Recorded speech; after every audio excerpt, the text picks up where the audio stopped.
D K Shivakumar CM ಆದಮೇಲೆ ಏನೇನೋ ದೊಡ್ಡ ದೊಡ್ಡ ಅವಾಂತರಗಳು ನಡೀತಾ ಇದೆ. ಆ ಬಿಡದಿ ಟೌನ್ಶಿಪ್ಪಿಗೆ ಹೋಗಿ ಅಲ್ಲಿ ಪ್ರಾಬ್ಲಮ್ಮು. ಅವರು ಬಿಡದಿ ರೈತರು ಭೂಮಿ ಕೊಡಲ್ಲ ಅಂತಾರೆ, ಈ ಶಿವಕುಮಾರ್ ಬಿಡಲ್ಲ ಅಂತ. ಅದಕ್ಕೆ ದೊಡ್ಡದಾಗಿ ಅವರೆಲ್ಲ ಹೋರಾಟ ಮಾಡಿ ಏನೋ ಮಾಡ್ತಾಯಿದ್ದಾರೆ. ಆಮೇಲೆ ಇವಾಗ ಗ್ಯಾರಂಟಿಗಳನ್ನು ಕೊಟ್ಟಿದ್ದಾರೆ. ಆ ಗ್ಯಾರಂಟಿಗೂ 25 ಡಾಕ್ಯುಮೆಂಟ್ಸನ್ನು ಕೇಳ್ತಾ ಇರೋದು. ಗ್ಯಾರಂಟಿ ಯಾಕೆ ಬೇಕು? ಆ ಗ್ಯಾರಂಟಿನೆಲ್ಲ ಬಂದೇ ಮಾಡಿಬಿಟ್ರೆ ಒಳ್ಳೆಯದು. ಆಮೇಲೆ ಅದೇನೋ ಮತಕ್ಕೆ ಸರ್ SIR ಬಂದು ಅದೇನೋ ಡೀಟೇಲ್ಸ್ ಕೊಡಬೇಕು, ಅದೊಂದು ಏನೇನೋ ಹುಚ್ಚುಚ್ಚಾಗಿ ಆಡ್ತಾಯಿದ್ದಾರೆ. ಸಬ್ಸ್ಕ್ರೈಬ್ ಅವರ್ ಚಾನಲ್, ನಮ್ಮ ಚಾನಲ್ ಸಬ್ಸ್ಕ್ರೈಬ್ ಮಾಡಿ. ಏನೇನೋ ಹೊಸ ಹೊಸ ಕಾಯ್ದೆಗಳು ಅವುಗಳನ್ನೆಲ್ಲ ತರೋದು. ಇವಾಗ ಗೃಹಜ್ಯೋತಿಗೆ, ಗೃಹಲಕ್ಷ್ಮಿಗೆ, ಅದಕ್ಕೆಲ್ಲ ಅವೆಲ್ಲ ಯಾಕೆ? ಗ್ಯಾರಂಟಿನೇ ಬೇಡ, ಸುಮ್ಮನೆ ಬಂದ್ ಮಾಡಿ ಬಿಸಾಡ್ರಿ. ಯಾಕೆ ಬೇಕು ಗ್ಯಾರಂಟಿ? ಯಾರಿಗೂ ಬೇಕಾಗಿಲ್ಲ ಗ್ಯಾರಂಟಿ. ಫಸ್ಟು ಕೊಡುವಾಗಲೇ ಗ್ಯಾರಂಟಿ ಕೊಡುವಾಗಲೇ ಎಲ್ಲ ಡಾಕ್ಯುಮೆಂಟನ್ನು ಚೆಕ್ ಮಾಡಿ ಕೊಡಬೇಕಾಗಿತ್ತು. ಇವಾಗ ಮಧ್ಯದಲ್ಲಿ ಏನೇನೋ ಮಧ್ಯದಲ್ಲಿ ಅವ್ರದ್ದೆಲ್ಲ ಗ್ಯಾರಂಟಿ ಕಟ್ ಮಾಡ್ತೀವಿ, ಅದು ಬಿಡ್ತೀವಿ, ಇದು ಮಾಡ್ತೀವಿ. ಆ ಗೃಹಜ್ಯೋತಿಗೆ ಮತ್ತೇನೋ ಇನ್ಸ್ಪೆಕ್ಷನಿಗೆ ಬರ್ತಾರೆ, ಅದು ಇದು. ಈ ಡಿ ಕೆ ಶಿವಕುಮಾರ್ ಮಾಡೋದೆಲ್ಲ ಇಂಥದ್ದೇ ಕೆಲಸಗಳನ್ನು. ಅದೇನೋ ಇವಾಗ ಫುಟ್ಪಾತಲ್ಲಿ ಅಂಗಡಿ ಹಾಕೊಂಡವರಿಗೆ ಪಾಪ ಇವಾಗ ಮತ್ತೆ ಪ್ರಾಬ್ಲಮ್ಮು. ಆ್ಯಕ್ಚುಲಿ ಫುಟ್ಪಾತಲ್ಲಿ ಅಂಗಡಿ ಹಾಕೋಕ್ಕೆ ಯಾಕೆ ಬಿಡಬೇಕಾಗಿತ್ತು? ಮುಂಚೆಯಿಂದ ಬಿಡಬಾರ್ದಾಗಿತ್ತು. ಈ ಪೊಲೀಸರು, BBMP ಅವರು ದುಡ್ಡು ತಗೊಂಡು ಫುಟ್ಪಾತಲ್ಲಿ ಎಲ್ಲೆಂದರಲ್ಲೇ ಅಂಗಡಿ ಹಾಕಕ್ಕೆ ಬಿಡ್ತಾರೆ. ಎಲ್ಲೆಂದರಲ್ಲಿ ಒಬ್ಬೊಬ್ಬರು ಹೋಟ್ಲವರು ಫುಟ್ಪಾತಲ್ಲೆಲ್ಲ ಚೇರ್ ಹಾಕಿರ್ತಾರೆ. ನಾವು ಫುಟ್ಪಾತಲ್ಲಿ ಓಡಾಡೋಕ್ಕೆ ಆಗೋಲ್ಲ, ಆ ಥರ ಮಾಡಿರ್ತಾರೆ. ಇಷ್ಟು ದಿವಸ ಏನು ಮಣ್ಣು ತಿಂತಾಯಿದ್ರ ಇವರೆಲ್ಲ? ಆ ಪೊಲೀಸರು, BBMP ಅವರು ಎಲ್ಲರ ಹತ್ರ ದುಡ್ಡು ತಗೊಳ್ಳೋದು, ಲಂಚ ತಗೊಳ್ಳೋದು, ಅವರಿಗೆ ಹಾಕೋಕ್ಕೆ ಬಿಡೋದು. ಮತ್ತು ಫುಟ್ಪಾತಲ್ಲಿರೋ ಅಂಗಡಿಗಳಲ್ಲಿ ನೀವು ನೋಡಬೇಕು, ಸಂಜೆಗೆ ಹೊಯ್ಸಳದವ್ರು ಬರ್ತಾರೆ. ಭಿಕ್ಷುಕರು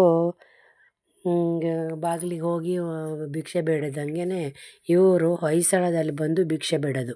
ಹೊಯ್ಸಳದಲ್ಲಿ ಬರ್ತಾರೆ, ಆವಾಗ ಅವರಿಗೆ ಎಲ್ಲ ಫುಟ್ಪಾತ್ ಅಂಗಡಿಯವರು ದುಡ್ಡು ಕೊಡಬೇಕು.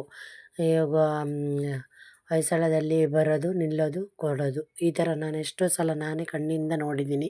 ಫುಟ್ಪಾತಲ್ಲಿ ಗೋಬಿ ಮಂಚೂರಿ, ಚಿಕನ್ ಕಬಾಬು ಏನೇನೋ ಮಾಡ್ತಿರ್ತಾರೆ. ಹೋಟ್ಲುಗಳು ಚಿಕ್ಕ ಚಿಕ್ಕದು. ಅವ್ರ ಹತ್ರ ಎಲ್ಲ ನಿಲ್ಲಿಸೋದು, ಅವ್ರ ಹತ್ರ ಪಾರ್ಸಲ್ ತಗೊಳ್ಳೋದು, ಅವ್ರ ಹತ್ರ ದುಡ್ಡು ತಗೊಳ್ಳೋದು, ಇದೇ ಲಂಚ. ಈಗ ಫುಟ್ಪಾತೆಲ್ಲ ತೆರವುಗೊಳಿಸೋದು ಒಳ್ಳೆಯದೇ, ಒಳ್ಳೆ ಕೆಲಸನೇ. ಶಿವಕುಮಾರ್ ಒಳ್ಳೆಯದೇ ಮಾಡ್ತಿದ್ದೆ. ಆದರೆ ಇಮ್ಮಿಡಿಯೇಟಾಗಿ ಅವರಿಗೆ ತೆರವುಗೊಳಿಸಿ ಅಂದರೆ ಪ್ರಾಬ್ಲಮ್ ಆಗುತ್ತೆ. ಏನಂತಂದರೆ ಅಂಗಡಿಗಳಾದರೆ ಪರವಾಗಿಲ್ಲ, ಅಂಗಡಿಗಳು ಎಕ್ಸ್ಟೆನ್ಷನ್ ಮಾಡ್ಕೊಂಡಿದ್ದಾರೆ, ಅವರಿಗೆ ತೆರವುಗೊಳಿಸ್ರಿ.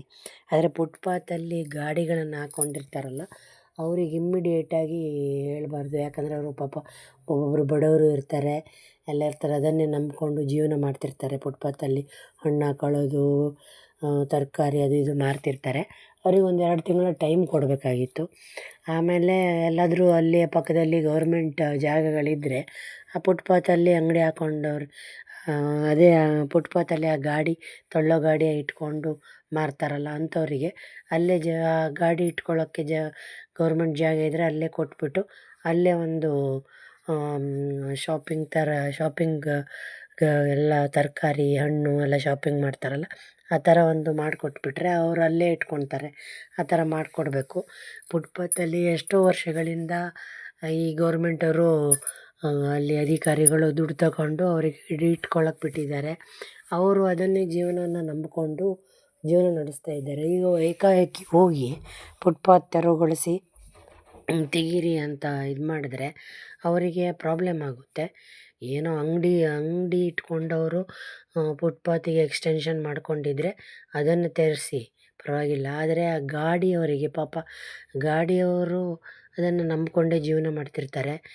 ಅವರಿಗೇನೆಂದರೆ ಒಂದು ಕಡೆ ಎಲ್ಲಾದರೂ ಬೇರೆ ಕಡೆ ಜಾಗ ಕೊಡಿ, ಇಲ್ಲ 1-2 ತಿಂಗಳು ಟೈಮ್ ಕೊಡಿ, ಅವರು ಬೇರೆ ಎಲ್ಲಾದರೂ ಹುಡ್ಕೊಂಡು ಹೋಗ್ತಾರೆ, ಅಥವಾ ಬೇರೆ ಏನಾದರೂ ಕೆಲಸಗಳನ್ನು ಸುರುಚ್ಕೊತಾರೆ, ಇಲ್ಲ ಯಾವುದಾದ್ರೂ ಒಂದು ಚಿಕ್ಕ ಅಂಗಡಿಗಳನ್ನು ಅವರೇ ತಗೋತಾರೆ, ಏನಾದರೂ ಮಾಡ್ತಾರೆ.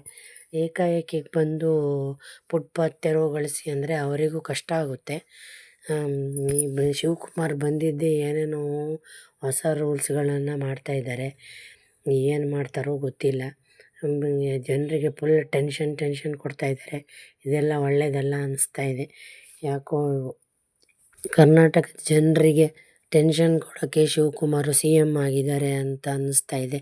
ಈ ಥರ ಎಲ್ಲ ಟೆನ್ಷನ್ ಕೊಡಬಾರ್ದು, ಒಳ್ಳೆಯದಲ್ಲ ಅದು.